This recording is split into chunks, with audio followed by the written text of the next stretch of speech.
Hello everyone, ఈరోజు నేను పులిహోర చేయబోతున్నాను. ఎందుకంటే మా పిల్లల స్కూల్లో ఫుడ్ ఫెస్టివల్ ఉందంట. పులిహోర చేయ మమ్మీ, నాకు చాలా ఇష్టం అని చెప్పాడు మా బాబు. అయితే ఇంక వెంటనే నేను చూడండి, ఇక్కడ చిన్న గిద్దెతో నేను కొలిచానండి బియ్యాన్ని. 6 గిద్దెల బియ్యానికి ఇలా ఎసురు అనేది కరెక్ట్గా పెట్టుకుంటే సరిపోతూ ఉంటుంది. నాకు ఇలానే అలవాటు. చూడండి, కొంచెం పసుపు వేద్దాం. అలాగనే ఇప్పుడే ఈ టైంలోనే సాల్ట్ వేసుకోండి. 2 టేబుల్ స్పూన్ సాల్ట్ వేసాను. సో అలాగనే 1 టేబుల్ స్పూన్ ఆయిల్ వేయండి.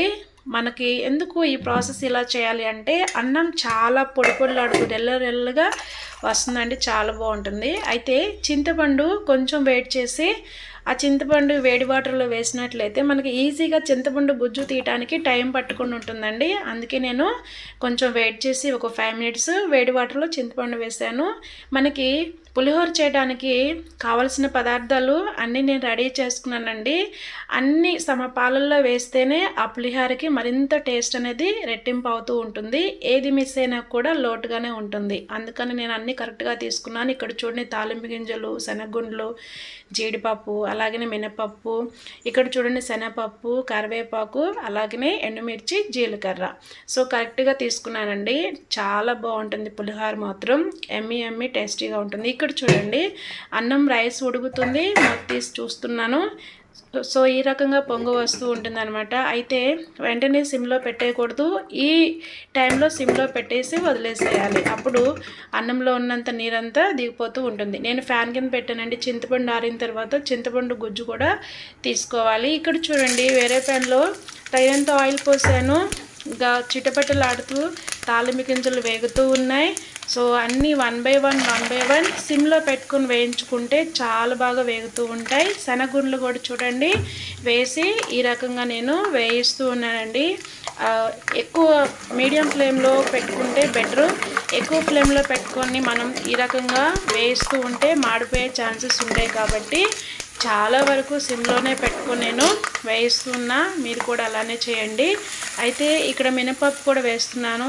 చాలా టేస్ట్గా ఉంటుంది ఫ్రెండ్స్. ఒకసారి మీరు ట్రై చేయకపోతే ట్రై చేయండి. ఈ టేస్ట్ని అస్సలు మిస్ అవ్వద్దు. అలాగే నా మినపప్పు కూడా వేగిన తర్వాత మన శనగపప్పు కూడా తీసి పక్కన పెట్టాము కదా, శనగపప్పును కూడా వేసి ఈ రకంగా సిమ్లోనే దోరగా వేయించుకోవాలండి. ఎక్కడ మాడిపోకుండా చూసుకుంటూ ఉండాలి.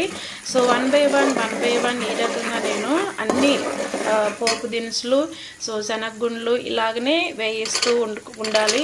అలాగే నేను ఇక్కడ జీడిపప్పు తీసుకున్నాను కదా, జీడిపప్పును కూడా వేసి వేయించుకుందాం. చాలా టేస్ట్గా ఉంటుంది. కొన్ని ఎండుమిర్చి వేయండి. మధ్యలో రైస్ తింటూ ఎండుమిర్చి తింటూ ఉంటే ఈ తాలింపులో వేగినటువంటి మిర్చి చాలా టేస్ట్గా ఉంటుంది. అందుకని నేను ఎండుమిర్చి వేస్తాను. ఇక్కడ కొంచెం జీలకర్ర కూడా వేసి వేయించుకుంటున్నానండి. ఎక్కడ మాడిపోకుండా చూసుకుంటే మాత్రం చాలా టేస్ట్గా ఉంటుంది ఈ పోపు. అలాగనే ఫ్రెష్ కరివేపాకు లీవ్స్ కూడా వేసుకున్నామండి. జాగ్రత్త ఫ్రెండ్స్, ఇక్కడ కరివేపాకు వేసినప్పుడు నూనె చిటపట్లాడుతూ మొహం మీద కూడా పడే ఛాన్సెస్ ఉన్నాయి. కాబట్టి కొంచెం కేర్ఫుల్గా ఈ రకంగా వేయించుకోవాలి. వేగిపోయినాయి తీసి తాలింపుని పక్కన పెట్టేసుకుందాం. అయితే మనం వేడి నీటిలో చింతపండును నానబెట్టాం కదా, నానిపోయింది. శుభ్రంగా గుజ్జును సపరేట్ చేసేద్దాం నీట్గా. నేనైతే శుభ్రంగా గుజ్జును నీట్గా సపరేట్ చేసి పక్కన పెట్టేశానండి. చల్లనీళ్ళలో కంటే వేడి నీళ్ళలో వేస్తే ఈజీగా గుజ్జు తీసేసుకోవచ్చు. అయితే రైస్ చూద్దాం. అన్నం చూడండి పొడి పొడిలాడుతూ నీరు కూడా దిగిపోయింది. సో ఇట్లా చూడండి, పట్టుకుంటే ఏ మెతుకు ఆ మెతుకే రెల్లగా ఉంది. అయితే ఇంకో కడాయిలో 1 టేబుల్ స్పూన్ ఆయిల్ వేసి తీసుకున్నటువంటి చింతపండు గుజ్జు ఆయిల్ వేడెక్కిన తర్వాత ఈ రకంగా పోసేద్దాం. సో దీంట్లోనే కొంచెం వేసినట్టుగా పసుపు వేయండి. ఈ టైంలో కొంచెం సాల్ట్ వేయండి. 2 టేబుల్ స్పూన్ సాల్ట్ వేసాను. గుర్తుంచుకోండి, రైస్లో 2 టేబుల్ స్పూన్ వేసాను, ఇక్కడ 2 టేబుల్ స్పూన్ వేసాను. కరెక్ట్గా సరిపోతుంది. ఇక్కడ ఈ రకంగా మనం కనుక సాల్ట్ వేసుకున్నట్లయితే. అయితే ఈ అన్నంని బేషన్లో తీసుకొని ఆరబెట్టేసుకుందాం. ఈ చింతపండు ఉడికేలోపు చూడండి అన్నం ఎంత రెల్లగా పొడి పొడిలాడుతూ వచ్చిందో. అందుకనే నేను ఎప్పుడు చేసినా ఇదే రకంగా చేస్తాను. చాలా టేస్టీగా మేము అందరం హ్యాపీగా తింటూ ఉంటామండి. సో అన్నం మొత్తం ఫ్యాన్ కింద పెట్టుకొని ఆరబెట్టుకోవాలి. అన్నం ఆరిపోయిన తర్వాత మనం ఇవన్నీ కలుపుకుంటే చాలా బాగుంటుంది. లేదంటే అన్నం అంతా వేడిగా ఉన్నప్పుడు చేస్తే ఈ ఎండలకి పాడయ్యే ఛాన్సెస్ కూడా ఉన్నాయి. ఇక్కడ ఈ గుజ్జులో నేను గంట ఎందుకు పెట్టానని డౌట్ ఉండొచ్చు. ఇలా గంట పెట్టడం వల్ల పొంగు రాకుండా ఉంటుంది. సో గుజ్జు అంతా కూడా దగ్గర పడిపోయింది.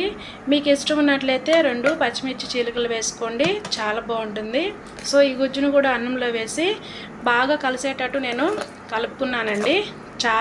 చాలా టేస్టీగా ఉంటుంది. సో అన్నం మొత్తం ఇలా కలిసే వరకు కలుపుకొని బాగా కలిసిందాకా గంటతో కలుపుకోవాలి. వేడిగా ఉంది కాబట్టి కొంచెం నేను గంటతో ఇలా కలిపానండి.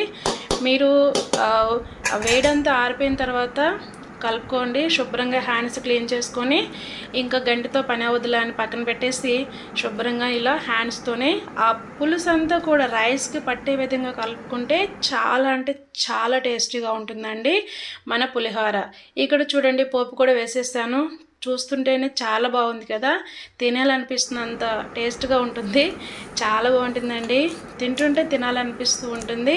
సో మళ్ళీ నెక్స్ట్ టైం పులిహోరని ఇలానే అడుగుతారు. సో పక్కా ఈ రకంగా చేసినట్లయితే ఈ ప్రాసెస్లో చేయండి ఫ్రెండ్స్. ఎప్పుడు చేసినా ఇదే ప్రాసెస్లో చేసుకొని మళ్ళీ తింటారు. సో కొంచెం మీకు ఇష్టం ఉంటే క్యారెట్ తురుము, కొంచెం కొత్తిమీర వేసేసేయండి. నాకు అందుబాటులో లేవు అందుకే వేయలేదు. ఇంకా టేస్ట్ బాగుంటుంది. అంతా కూడా ఈవెన్గా పోపు దినుసులు కలిసేటట్టు కలుపుకోవాలి. ఈ టైంలో మీకు ఏమైనా సాల్ట్గా సరిపోతే కొంచెం యాడ్ చేసుకోండి. నేనైతే 1/2 టేబుల్ స్పూన్ సాల్ట్ యాడ్ చేశాను.